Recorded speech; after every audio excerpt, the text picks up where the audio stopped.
And coming up on today's show, Rishi Sunak rather unexpectedly fires the starting gun on the general election.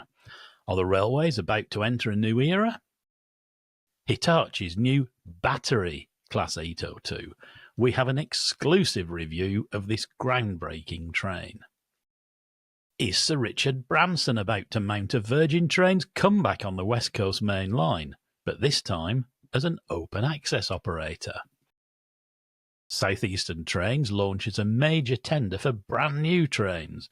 We talked to Managing Director Steve White to get the inside track. And we've some good news on the route of the Jacobite Steam Train for once. Glenfinnan viaduct is having a makeover using an innovative new rope access system. Abseilers by any other name, so it's not for the faint-hearted.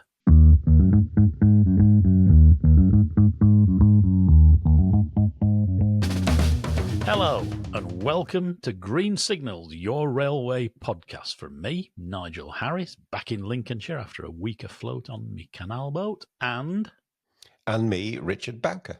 Now, last week's show was very well received, but Richard, done it again, you seem to have generated a fair amount of reaction on some of the things you said.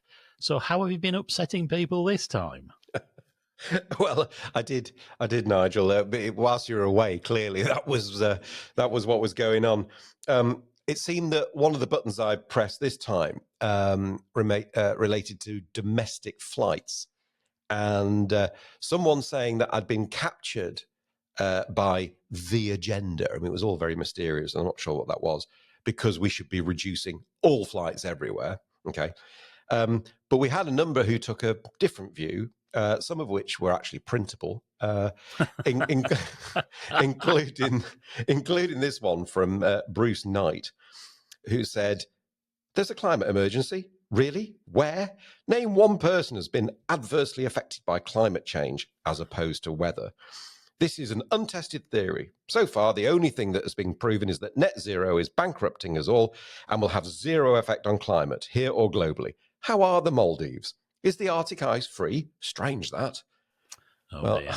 It's crazy, isn't it, really? I don't know. Interesting how you struggled for a word there before you said crazy. Well, I'm conscious this actually will get broadcast. So, yes. I mean, 98% of the world's credible scientists are all of the view that human intervention and interactions are making the problem worse. And there's so much evidence in support of that, particularly with CO2 generation. So I can't believe there are people who still think that this is all happening despite what we do. One person said, what we need the adults back in the room. We need more nuclear, more gas, more oil, and more coal. I was like, wow, okay. So there you go. A couple of other people said, look, great to hear that there's an understanding of the climate change issue. Rail has great potential to be part of the UK's response to the unrolling crisis. So we need to have policies in place to make sure that happens. And, I think we both agree with that. We do. And Green Jimmel is a friend of mine. John is a former, probably still a Great Central Railway volunteer and a jolly good chap too. Also, a massive thank you from the three of us to John K1 Sedge for a super thanks this week.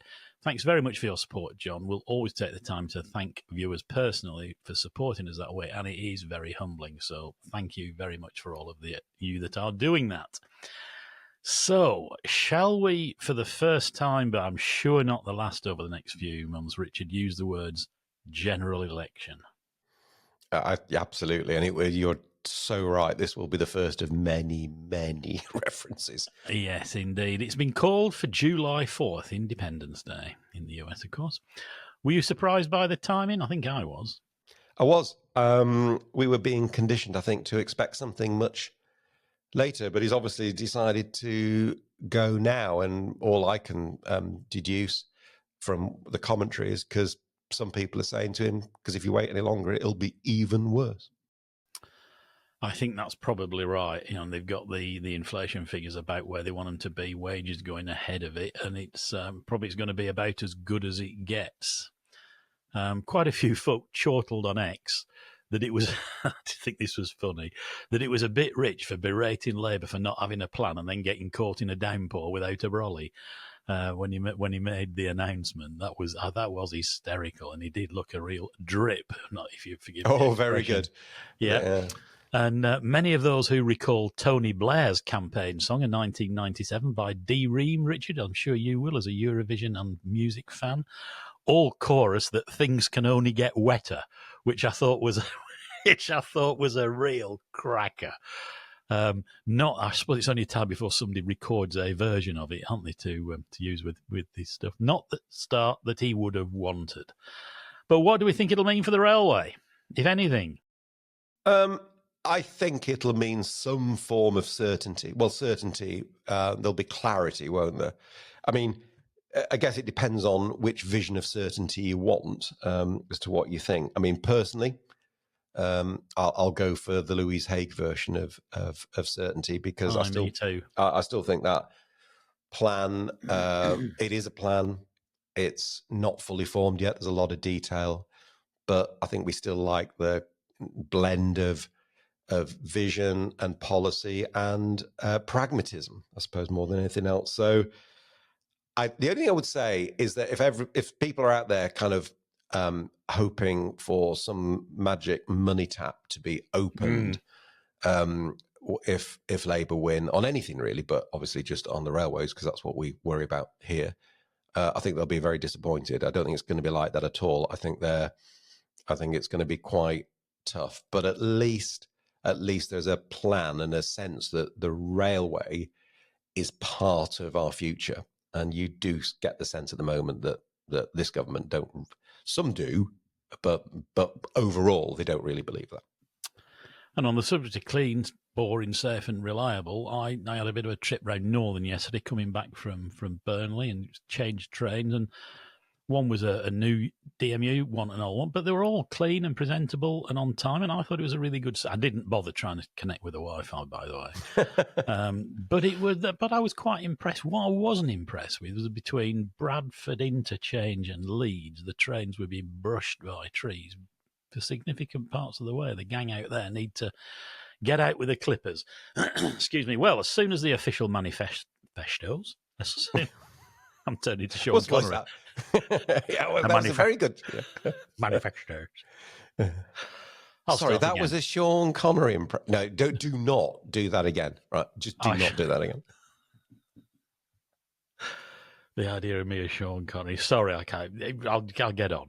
Well, as soon as the official manifestos are published, we'll be having a Green Signals election special to pore over the detail, or lack thereof, and look into the crystal ball of the railway's future. So don't miss our shows, because we will be pulling no punches, as is our style. Now, here's something I didn't think I was going to be saying, even though it was hinted at a while ago. I dismissed it as not right, but is the bearded wonder back? Will he have the last laugh after all? The Times reported last week that serial entrepreneur Sir Richard Branson has applied for an open access licence to run Virgin services from Euston on the West Coast Main Line hourly to Preston via Manchester Piccadilly, Birmingham New Street and Liverpool Lime Street, and every 2 hours to Glasgow. Fair to say that many passengers have been crying out for Virgin trains to come back after 5 years of Avanti West Coast, so many are probably going to be happy. But I'm not sure you'll be sure, Richard. I heard you say as much on the Today programme on Tuesday morning this week. And incidentally, if you missed it, this was at 13 minutes to 7, 47 minutes or so from the start of the programme, which I realise is Vulcan specificity there, on May 21st. But it's well worth a catch-up on iPlayer if you didn't hear it live, as I'm sure many people didn't at 13 minutes to 7. Richard had some genuinely gobsmacking numbers, which he'll be discussing again in this show. And just before I hand over to you for your views, Richard, can I just ask, I thought that for open access as a starting point had to be a genuine gap in the market, either Sunderland or Bradford or whatever, not served by the established operator. But the West Coast Main Line, he's very well served and as congested as hell, as we know, so I've been seeing your views on that. But how do you do open access to Glasgow? And it's not a gap in the market, is it? No. In terms of end-to-end journey pairs, but Lumo from London King's Cross to Edinburgh isn't really. That's well served by LNER, and yet they've done that. The ORR's duties in considering and then either deciding to accept or reject open access applications, there's a lot of duties they have to take into account, and they have to weigh up one against the other. They do have a general duty to promote competition on the rail network, a lot of which comes from EU rules around competition and opening up the market and the separation of track and train and so on and so forth. So one of the issues we'll talk about, no doubt, not just now but in the future, is do the ORR's duties need to be changed in a post-COVID, more directing mind world? Okay, but you make a good point. I mean, there's on the West Coast Main Line, there is coverage to all those destinations now, and it's not just Virgin. I mean, First Group have intimated they're going to apply to run open access rail service from Rochdale to London Euston via other places, of course, calling it Manchester Victoria, Eccles, I think Newton Willows, Warrington Bankey, using battery electric trains, which is going to be a theme of this show later, using the Lumo brand. The thing that I said on today is that this is not a criticism of any company or of a particular service they're running, right? I actually think that some of the open access services are good in terms of what they do, and they're only using the rules as they stand today and as they're available. That's true. But I just think the rules need to be reviewed, and no stress, reviewed, not necessarily chucked out or abandoned, but reviewed. Why? Well, there's a number of factors. There's a system called ORCATS, which is a way of divvying up, if you like, the revenue that is acquired by all train operators for inter-available tickets. The ones that says any permitted route or whatever. And there's a phrase, people refer to, ORCATS raiding. There's no doubt that some of the early open access operations were very good and designed to take more from that pot than arguably they put in, right? And so that was ORCATS raiding. That's a big, big issue. And the numbers that you referred to, and I don't know what your reaction to this was, Nigel, I'd be fascinated to hear. I was dumbstruck when you said that. They are, aren't they? I literally couldn't believe it.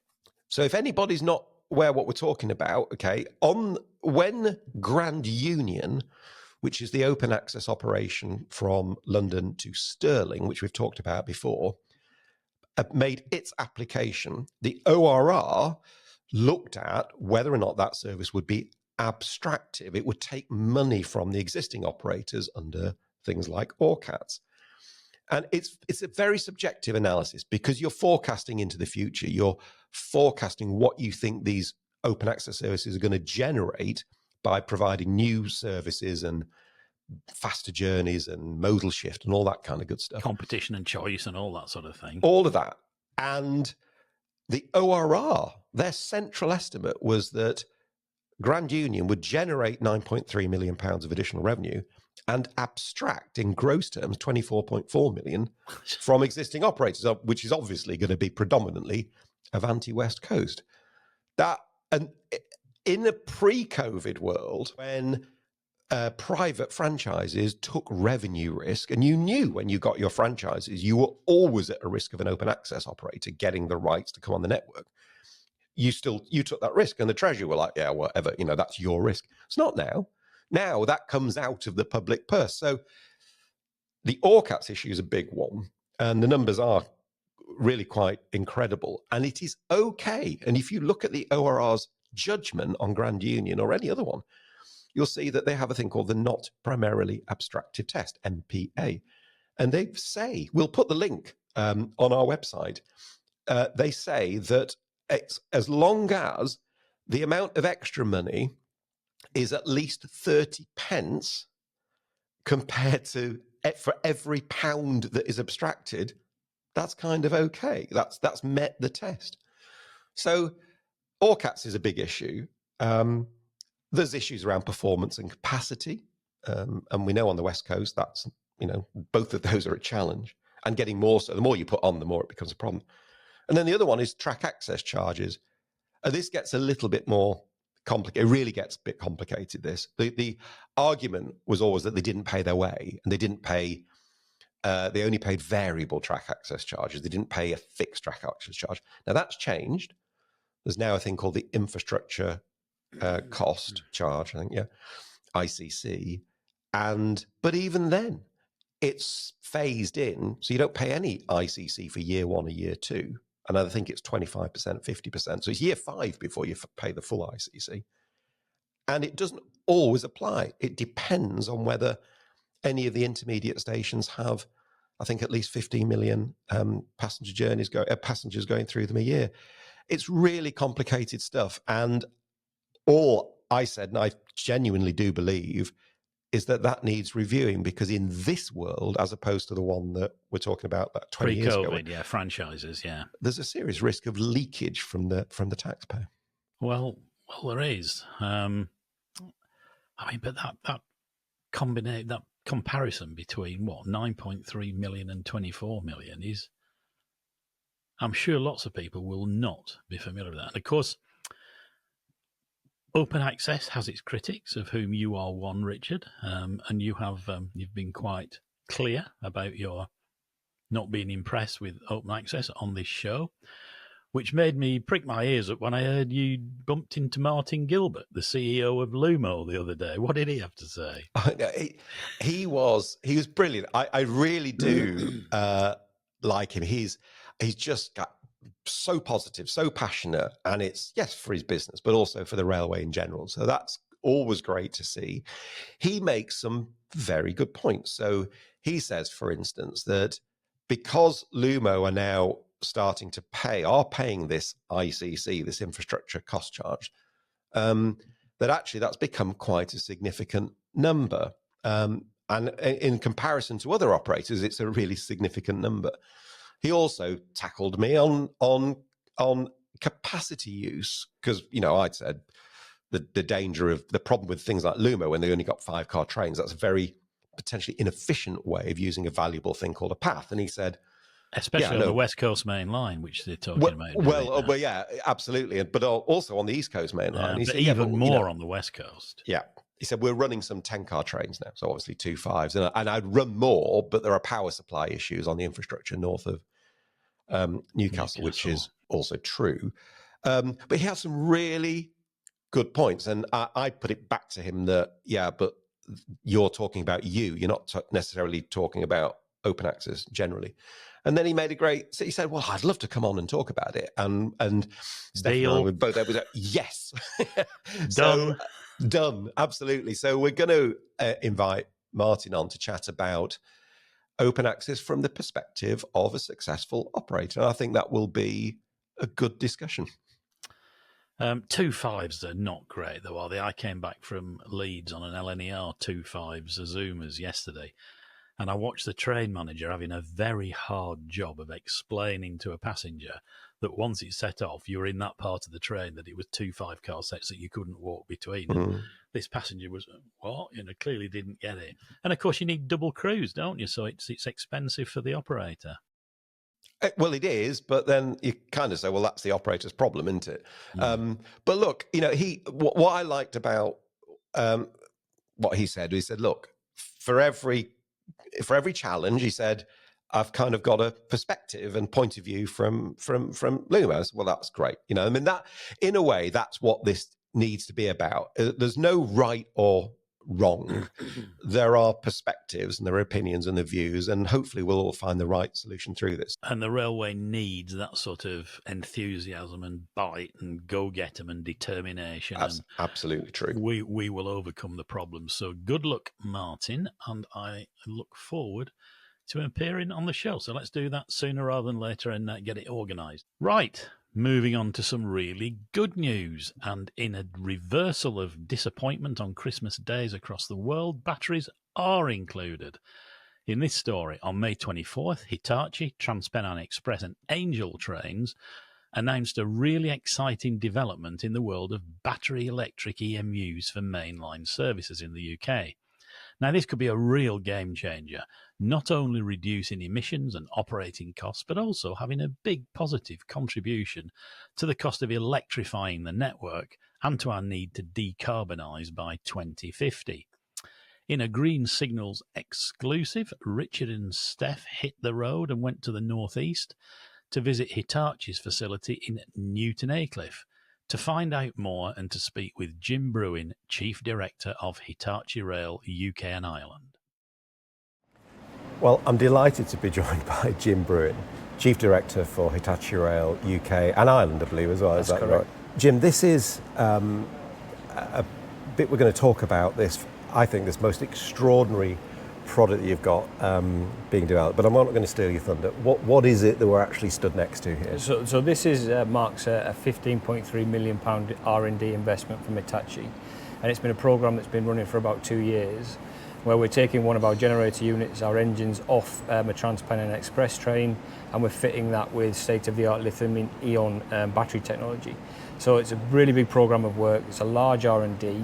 It's the first intercity size battery fitment I think that's been done in the UK. We've had really good engagement from Angel Trains, really good engagement from TransPennine and wider industry stakeholders. But what this is going to try and prove as part of the trial, and we're confident it will do, is that we can use battery technology in replacement of diesel for electrified routes effectively. So non-electrified routes. So that's, okay, we'll come to that because that's obviously the applications really. I should just talk briefly about the technology.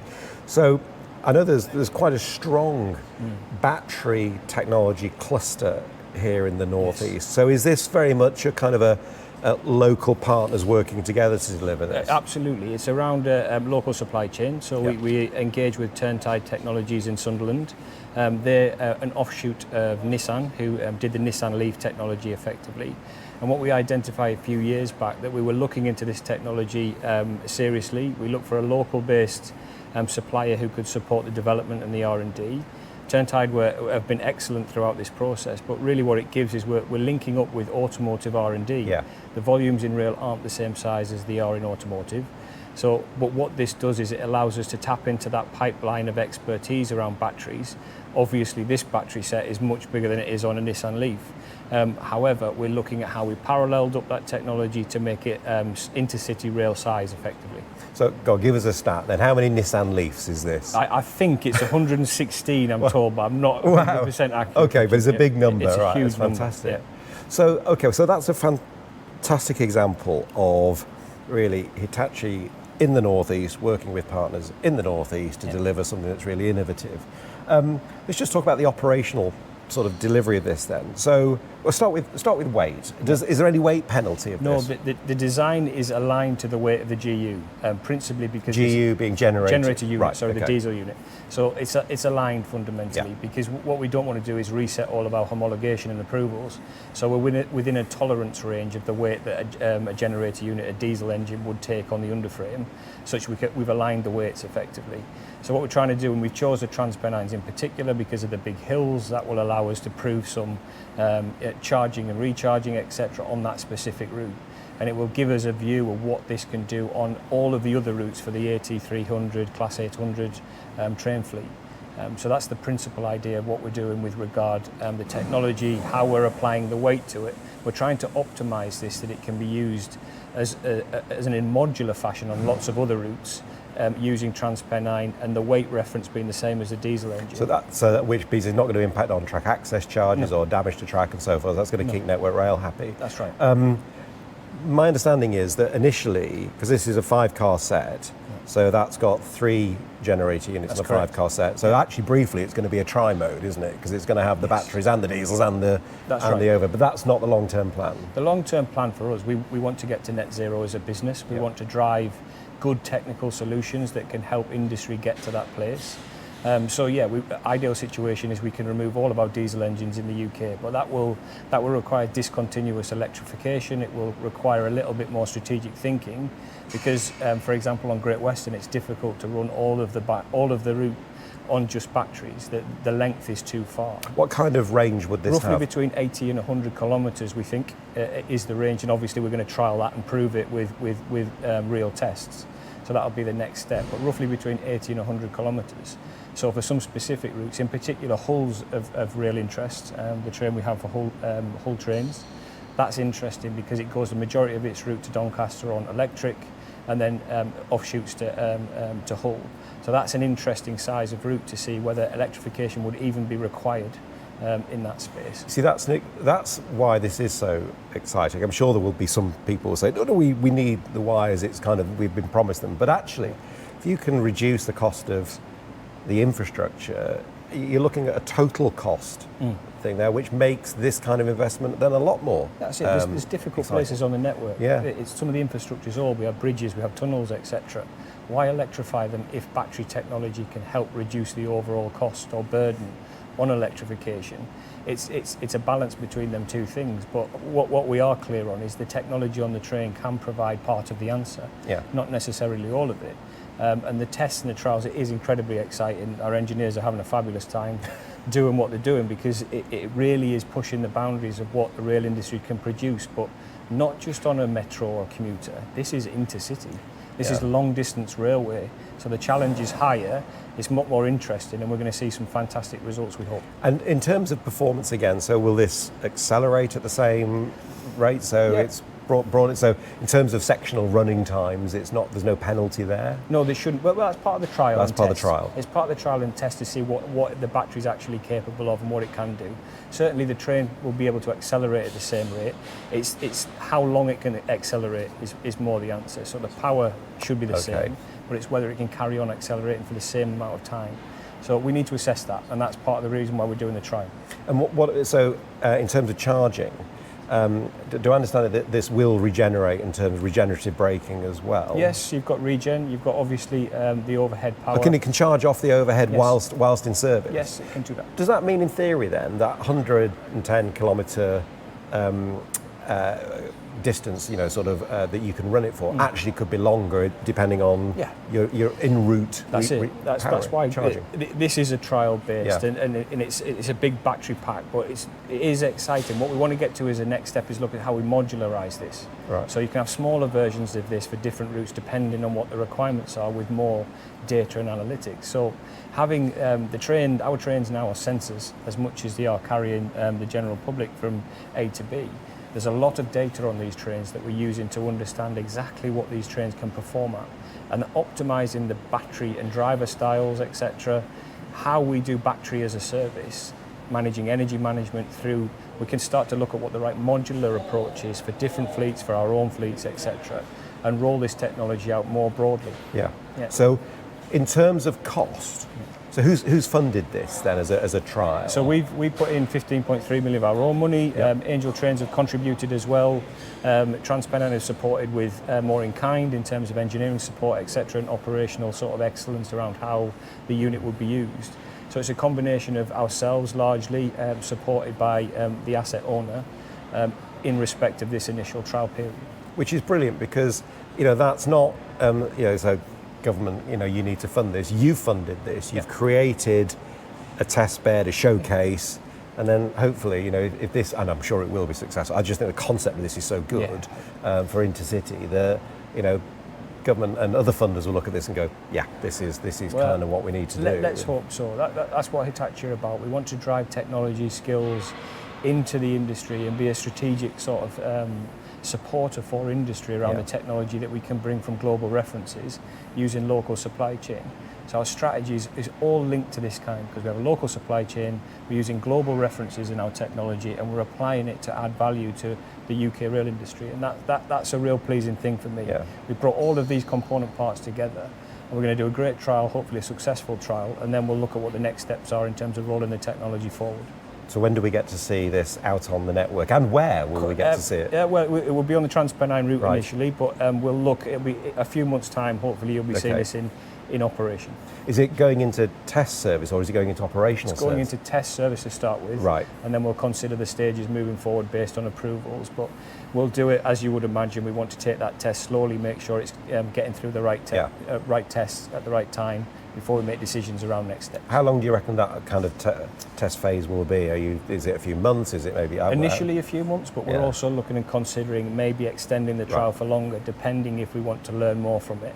Yeah. And that'll be a decision for ourselves, Angel and TransPennine, if we wanted to keep it. Yeah. Around December time, potentially we'll look at ending the trial under the current idea, but there is possibility that it might extend if we want to learn further from the work that we're doing. Well, look, it's a fabulous example of the industry innovating, being proactive, taking a real leadership position, local and regional supply chain, everybody getting involved. I have to say, I think it's absolutely superb. So congratulations this far, but good luck with the rest of the test. I think this is going to be brilliant. Appreciate that. It's really exciting. Thank you. Well, looks like you had some fun there, Richard and Steph, and what a great looking train and an innovative proposal. Tell us more. Yeah, it was fantastic. It was great to see. It was really good to chat with Jim and actually many of his other colleagues about this trial and what it could mean for rolling stock and decarbonisation generally. I did also, Nigel managed to get a much longer interview with Jim and others actually at the plant about where they've come from, their plans for the future, the challenges they are facing at the moment, and they're the UK rolling stock markets, absolutely, and well documented. It was a really thought-provoking set of discussions, I thought, and we'll be broadcasting that hopefully very soon. So watch out for that. But I tell you what, my big takeaway was just how impressive Newton Aycliffe is as a facility. It's quite extraordinary how good it is. But it was, I came away with a real sense, and Steph and I were chatting afterwards, we both had exactly the same view. It's the people. I mean, what they have done there. Always is, yeah. Absolutely remarkable engagement with community, with the local community, the region, their supply chain, young apprentices, bringing people in, training them up, skills development, and it's really amazing. And I think when people see the video, it'll just come shining through. And I did, as I was driving home, sorry I had to do that, I had a load of camera gear in the car. As I was driving home, I was just reflecting on the fact that it would quite literally be a scandal if what has been delivered there was allowed to be lost. It simply must not be. I couldn't agree more. I went to the opening of that factory a few years ago. It opened a couple of days before the Borders Railway. And all the things you said were very apparent there. Their recruitment, the way they'd gone to the local community and engaged with it was just second to none. It was so impressive. And they've done it from the start. And of course, it's a brand new factory, which I have to say is connected directly to the world's first public railway operated by steam locomotives. It's connected to the Stockton and Darlington Railway. So hopefully they will be involved in Rail 200 next year. So plenty to look forward to. So let's stick with rolling stock for the moment and manufacturing, but in a slightly different way, and let's head south to Southeastern Railway in particular, and the news this week that Southeastern have entered the invitation to negotiate phase, which is an expression I haven't really heard before, I have to say, invitation to negotiate, but there you go, with 5 shortlisted bidders for new rolling stock for Southeastern.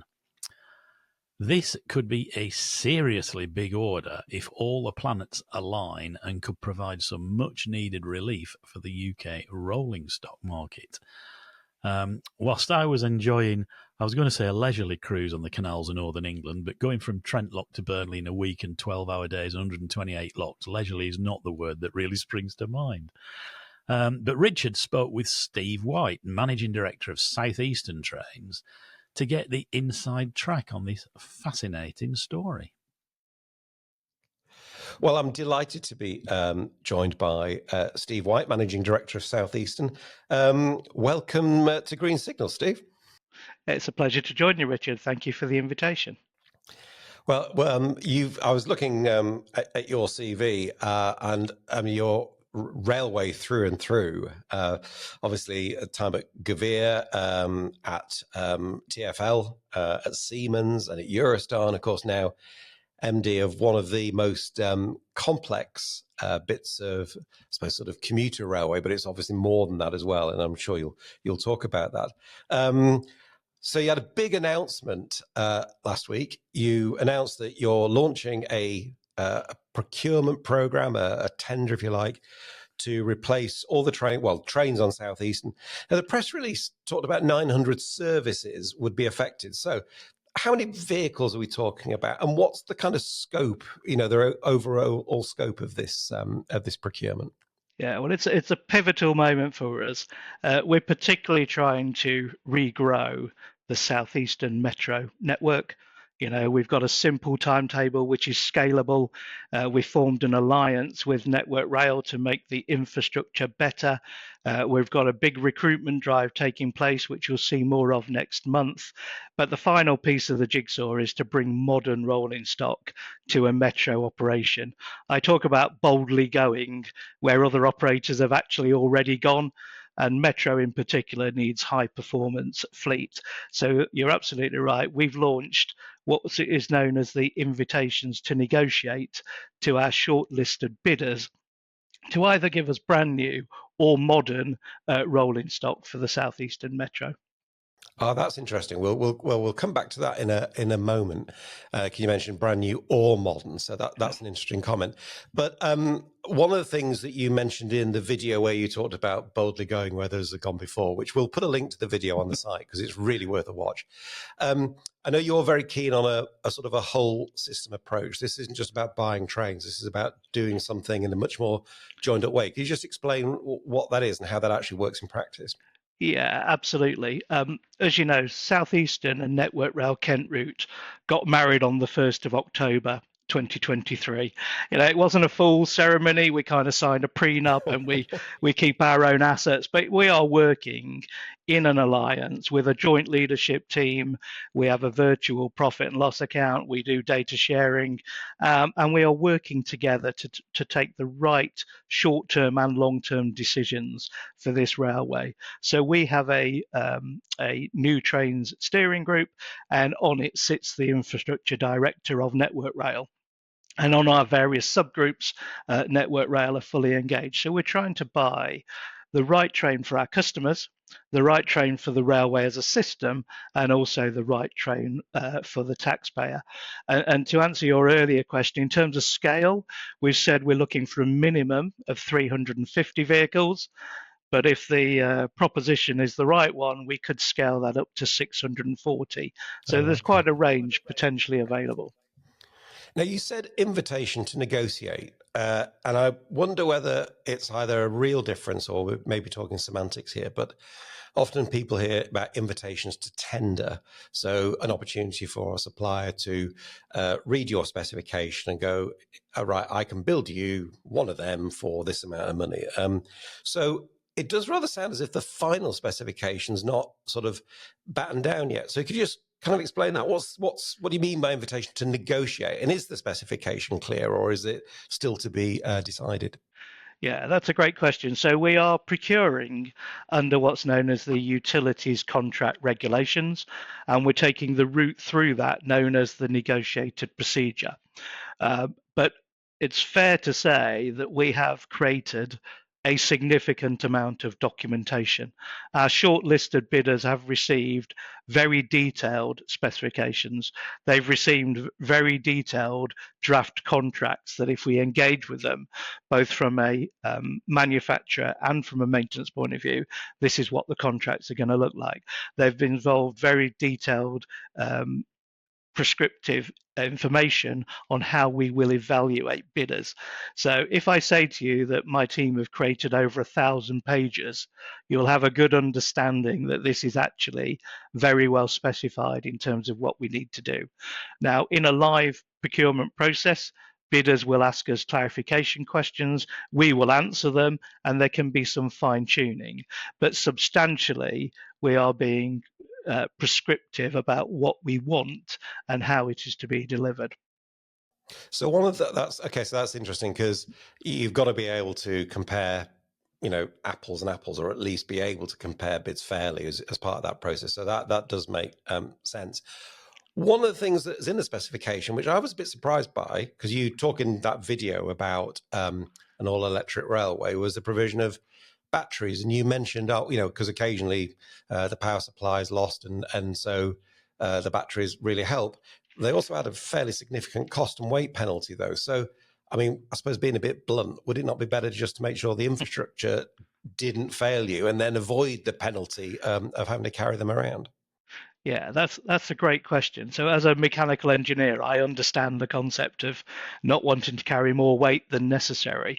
I think the good news is battery technology has moved on, and we're not asking for a significant range. But as an operator that looks after over 100 million journeys every year, I think we can see a number of reasons why having a relatively modest battery on board our new rolling stock could be a genuine game changer. So I'll give you three customer facing examples. There are 11,000 miles of cabling in Kent that keep the third rail power supplied. So occasionally we will have an interruption to that power supply, and if we had batteries, we could continue to the next electrical section and resume normal travel. I think that's a game changer. We do have lugs that burn off, or blown pots, or other reasons why the power supply fails on us. We also have a scenario in the winter where we can get ice on the conductor rail. We've got certain capability to mitigate that, but it isn't universally successful. Battery could be really helpful in that perspective. And perhaps the greatest frequency event is trespass. Trespass is at a 5-year high. And if somebody goes on the railway and their life is at risk, we have to turn the power off quite often in a broad electrical section. Now, if our trains were fitted with batteries, sections that have been turned off but are actually somewhere away from the trespasser, we could continue to operate at reduced speed and keep customers on the move and keep the railway flowing. So I believe there's significant performance benefits with having a battery. We also believe there are safety benefits. We could remove third rail in yards and sidings where it's a hazard for our people. If there's a high trespass location, we could potentially remove the conductor rail from a station environment where it would be safer for all involved not to do that.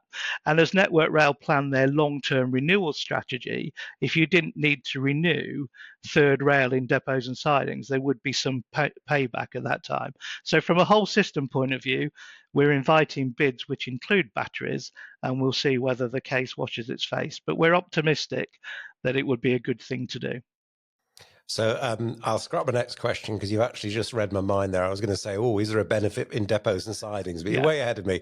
So that means we do get to go straight on to a bit of a tough one, I think. I saw on your list that you had pre-qualified Alstom, I think Hitachi are there, CAF, Stadler and Siemens. Absolutely. Now, it's a stunning shortlist. They are the top 5, aren't they? We're pleased with that shortlist. They are the top 5, but the travails and the challenges facing the UK rolling stock manufacturing and supply sector are pretty well known. We've had Nick Crossfield, Managing Director of Alstom, on this show before. And there is an argument that there's actually too much capacity. Even now, Stadler and CAF don't have manufacturing facilities in the UK. Would it not have been better to limit it to those who would definitely have ended up building in the UK were they successful? I think it's a great question. I understand that. I spent 10 years of my life working for Siemens, trying to sell rolling stock into the UK market. But I think our belief was we always had to win orders on the merits of our offer, the technology that we proposed and the price that came with. I think what I would say is if you include the CAF facility at Newport, I think 4 of those 5 bidders could legitimately say They are assembling in the UK and are part of the UK economy. And we would wish to support that through this tender process. So one of the ways that we'll evaluate the bids will be to look at the social value that they create. That is part of the evaluation criteria. How many jobs are they creating? How many apprenticeships, for example, would be created by this investment? So there will be an element of evaluation, but we have not discounted Stadler as a credible bidder simply because they don't have a UK factory. I think that would be the wrong thing to do from a public procurement perspective. Steve, you have a future career in the United Nations when you're done with trains. I can tell you. No, that's brilliant. You did mention. I just wanted to very quickly go back to something you said right at the beginning of this chat when you said brand new or modern rolling stock.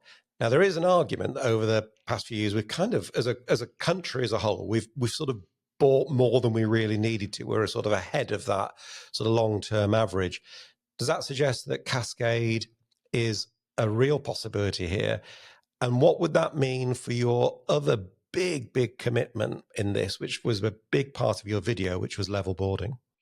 Yeah, a great question. What we're trying to do here, as I said earlier, is find the right solution for our customers and for the railway and for the taxpayers. So we have to, in all conscience, evaluate the option of brand new versus modern cascaded. And we may end up with a hybrid solution, actually. If you look at our railway today, 2/3 of our metro services today are made up of aging networkers. You know, they're 32 years old. If we replace them over the next 3 to 5 years, they'll have reached their design life of 37 years. They don't have air conditioning. They don't have many of the features that our customers rightly expect. So we would like to replace our aging networker fleet. But also every day, some of my customers are traveling on Class 376s and some on 707s. So we've got a mixed economy at the moment. We're going to through the market, test modern cascaded rolling stock with a minimum of having air conditioning and toilets, and we're going to test that against brand new rolling stock. And the job of Southeastern is to run an independent and objective procurement process and then build a business case to say these are the permutations, these are the results from the bidders, this is what the business case looks like. But the final decision will rest with the Treasury and the department, because obviously ultimately we are spending their money. I was going to ask about that. And with Treasury, does that mean this is going to be publicly financed, or are we still looking probably at some form of, if I say Roscoe solution, I mean, I'm talking about what I would call off balance sheet finance. It doesn't necessarily have to be a classical Roscoe, or is that decision not yet taken? So that's the trajectory we were on. So we're running 3 procurement processes, one for the manufacturers to tell us what they're going to build, what capability it will have, and at what cost. One for financiers to tell us what they would fund, and our process marries up the best, most cost-effective financier with the best manufacturer, you know, downstream through this process. Right. And then the third option will be to look at cascaded rolling stock. So we haven't absolutely ruled out that this could be government funded, and a new government may choose to intervene and say we'll fund that for you. But at the moment we're running a procurement process where it will be third party funded, off government balance sheet, and evaluated in the classic way. Got it. Okay. I suppose final question then, really, what happens next? Just give us a bit of an idea of the timescales. I mean, you're out to the market now. When are these sort of documents expected back? What's your hoped for timeline? Well, this process is not the fastest. So we started our market engagement in late 2022. We shortlisted our bidders in 2023. We've now launched the ITN part of the process, where this documentation is now with all our shortlisted parties. We expect we will need to go through 2 rounds of bidding for the manufacturer side, just to make sure we're getting best value, and all parties are quite clear on what the proposition is. But in simple terms, Richard, we're looking at contract award in the spring or summer of next year. You asked me about level boarding or unassisted boarding. Pardon the pun, we would love to create a step change in unassisted boarding. We know it gives people a lot of confidence to be able to turn up without pre-booking and get on the train without assistance from anybody else. But we're wrestling with a network that's been created since 1836, and we have wide-ranging platform heights and wide-ranging curvatures. If we go for cascaded rolling stock, the opportunities to make a difference there are very limited. But with new rolling stock, we're rather more ambitious, and we want to work with the manufacturers. We want to work with Network Rail, the other half of our alliance. We want to work with the Rail Safety and Standards Board that understand all of the PTI standards and the best ways of meeting that. And we want to work with our Accessible Travel Advisory Panel. So we are serious about promoting the benefits of new rolling stock, one of which is, the potential for far greater unassisted boarding or level boarding. So that's part of our ambition. But just for those who aren't aware, so PTI, platform train interface, yeah. So that's obviously the relationship between the two. Got it. Okay, that's great. Steve, thank you so much. I mean, we could probably talk for hours. And in fact, I think we would like to, at some point, if you're up for it, we'd love to welcome you back and talk about a bit more about how this whole system approach, the alliance works, because it is innovative. You're on social media talking so positively about it a great deal. And so it does feel to me, whatever the outcome of the election, it does seem that is the way forward. So we'd love to have a chance to chat about that at some point in the future. But for now, thank you. Really appreciate your time and all the best with the procurement. My pleasure. Thank you for today's interview. Pleasure. See you soon. Take care. So, Richard, interesting stuff, especially as Southeastern is, of course, one of the operator of last resort railways, isn't it? Yep. I mean, I was really pleased with how sort of candid and direct Steve was. I thought there was a lot in that hadn't been obvious from the press release or the video that Steve put actually out on the day of the announcement. I'm not saying they'd hidden anything, but we just had the chance to get into a lot more detail there. There's some really interesting things, and I challenged him, as you heard, on the whole question of why such a big list? Why not just focus on the people that are going to do this stuff in the UK? I think that is really important, particularly when you think about the discussion we had about Hitachi and local supply chains and community and so forth. And I thought the point about social value being captured in the evaluation was really interesting. I think we probably do need a lot more than that. It's not just about the numbers anymore. It's actually about what it does for, communities in the regional economy and so on and so forth, and genuine social value. So, no, really interesting. Quite a long way to go, clearly, but we'll be keeping abreast of that one as it develops. He's a good bloke, Steve, isn't he? He's another one of those managing directors like David Horn and like Alex Hines was when he was in Scotland. Very engaging on social media. You never see any sort of adverse or even positive comment about Southeastern on X, for example, but that Steve is instantly there with a response and engaging with people and explaining what the problems are and why things are as they are.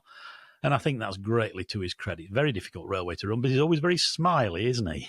He's very smiley, and I think he just takes the maxim of you can't over communicate to a level that I think is really appreciated. So yeah, no, well done, Steve, and we'll be watching that one. Right, it's quiz time.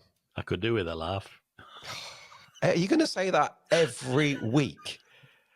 Seriously? I don't know. Anyway. It depends how many times you get it wrong, Richard, I suppose. Right, okay. Well, last week's question had plenty of people suggesting that I was going to get myself into bother again and that it was controversial. However, I don't particularly think this one is controversial. Well, I do think it was a bit sneaky, but there you go. Oh, Sneaky. maybe that's just me, but I thought it was sneaky. Well, I'm not. Well, I'm not going to go there anyway. The question was, where is the longest operational railway platform in the country? Now, when I say we had loads of responses, gazillions. Well, Steph and I have not added them up, but I don't think I would be wrong to estimate that it was probably hundreds. I mean, it was unbelievable, the number of people that have engaged with this one. So thank you. You'll probably be shouting at the for all getting it wrong in a minute, but thank you, because that's great. That's what we always wanted the quiz to be about. So that's really good. We had loads of responses. We had Bournemouth, which I didn't see coming, I must admit. We had York, which is often pretty long. Edinburgh Waverley, that was a good shout. Cambridge was a good shout. The two that came up most often were Colchester and Gloucester. Gloucester would have been my suggestion. Fair enough. Okay. There was a big debate, and I do mean a big debate, amongst loads of people between Colchester and Gloucester, because Colchester is actually longer if you ignore the fact that it's actually two sort of platforms. There is a kind of break. It's not a single continuous face, whereas Gloucester is at 602 metres. I think the two Colchester platforms, if you add them together, is 620, but the single continuous face is Gloucester at 602. But we don't think it's any of those. So a number of people did get it right. So we put all the correct answers in a hat and jiggled them all out and picked one out at random. And on that basis, the winner is Nick Field, who answered by email with Cheriton. Now, sneaky, as I said. Is he sneaky? Now, Cheriton, yes, it's the UK terminal for Le Shuttle, and so it handles international trains, but it is an operational railway platform, which was within these shores, yeah. And it's 750 metres or thereabouts, so it's the longest by some distance. So well done, Nick. If you email us, well, you did actually, because he answered by email. So right, if you email us again on info@greensignals.org to tell us where you would like to get us to send you a mug, then we'll get it on its way to you. So joking well apart, done, Nick. I did think it was a good question, and the mugs are certainly turning into our version of a Blue Peter badge. I noticed Chris Hall had a picture of him sat there with it beaming. It's great, isn't it? It's really good. So I'm glad you're enjoying it, Chris. I know, and thanks, Chris. And you join Serious Company with other people who've sent us a picture holding their mug. You know, we've got Nick Millington, we've got Lord Hendy, we've got who else has sent us a mug? Hugh Merriman, of course, Rail Minister. So apologies, Hugh. So that's fantastic. So keep the pictures coming. We love those. This week's question. We're used to seeing red, yellow, and green lights on the operational railway. But where might we find blue lights in an operational setting, and what do they signify? So I'll just read that again.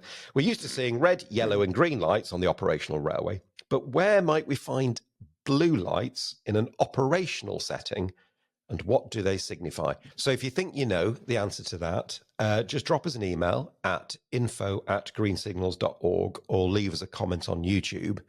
And just those two places, please, because we need a timestamp. Now, normally we say you've got to let us know by midday on Saturday, sort of 48 hours after we've published a show. Obviously, this week we're publishing on Friday because of the battery electric EMU launch. So you have till Sunday. So Sunday, the 26th of May at midday, please. And we'll stick all those in a hat. And if they get correct ones, and we'll pull one out at random and see who's won a mug. I am clueless. I have absolutely no idea, but that's not the first time that's been said. No, it's not. Not least by you. Shall we move on? Yeah, I think we should. Good news. The West Highland Line and the iconic Glenfinnan viaduct have been in the news fairly regularly of late, thanks to the ongoing challenges, shall we say, facing the Jacobite Steam Train. However, we've got some good infrastructure news. Glenfinnan Viaduct is Scotland's longest mass concrete rail bridge, spanning 1,000 feet, or concrete viaduct. Wasn't it the first concrete structure in the country by concrete Bob McAlpine? I believe so, yeah. I'm sure somebody will correct me if I'm wrong, but I've got that vague memory. Spanning 1,000 feet with 21 arches on a curve, and carries daily ScotRail services and Jacobite Steam Train services from Fort William to Mallaig. And Network Rail are now working with their contractor, Amco Giffen, to repair the concrete as well as improving the track bed while they're at it. Amazingly, they are using a rope access system rather than scaffolding, which will be visually far better and also cheaper. But dangling on a rope that high, I don't think you're going to be dangling on a rope with a camera, are you, Richard, to look at that one? Well, anybody who knows me reasonably well knows that merely looking at the pictures of that actually makes me feel slightly unwell. I have a terror of heights. Yeah. There you go. I'm all right with them so long as there's something for me to lean on in front of me that stops you falling over. I wouldn't like standing on the edge of a cliff, I have to say. We also wanted to make a small mention of another bit of good news. Rail Minister Hugh Merriman has applauded the charity the Railway Mission's 1.8 million value to society, which is not an insignificant number. RSSB Research has valued the faith-based Christian charity's work, which is to offer independent, confidential, impartial pastoral care to the railway community and members of the public affected by railway operations. Mission chaplains offer face-to-face support to anyone, especially during a time of loneliness, stress, depression, trauma, bereavement, or illness. Sustainability experts at RSSB used a social value tool to calculate the sum, which equates to £3.13 of value to society for every £1 of income the charity receives. The value is assessed by the contribution to self-esteem, health and well-being and productivity, as well as wider training and knowledge gained. So well done, the Railway Mission. Well done for the fantastic work you do supporting the wider railway family and society in, I suppose, an inevitably understated, private and not normally seen way. So we're really happy to put the spotlight on them for once. What do you think? Absolutely. Wonderful, wonderful work. There are many charities out there doing wonderful things, and well done to the Railway Mission. And if any railway project had a cost-benefit analysis of £3.13 for £1 of every spend, it'd be well away, wouldn't it? Certainly would. There you go. And sadly, that's all we've got time for this week. It really flies once we start nattering and discussing and talking trains. So thanks so much for watching or listening. Don't forget to give us a thumbs up, leave a message, subscribe if you're on YouTube. And please do join us again next week. We really do enjoy your company. So we hope to see you then. So for now, it's goodbye from me. And it's goodbye from me. Thanks for joining us.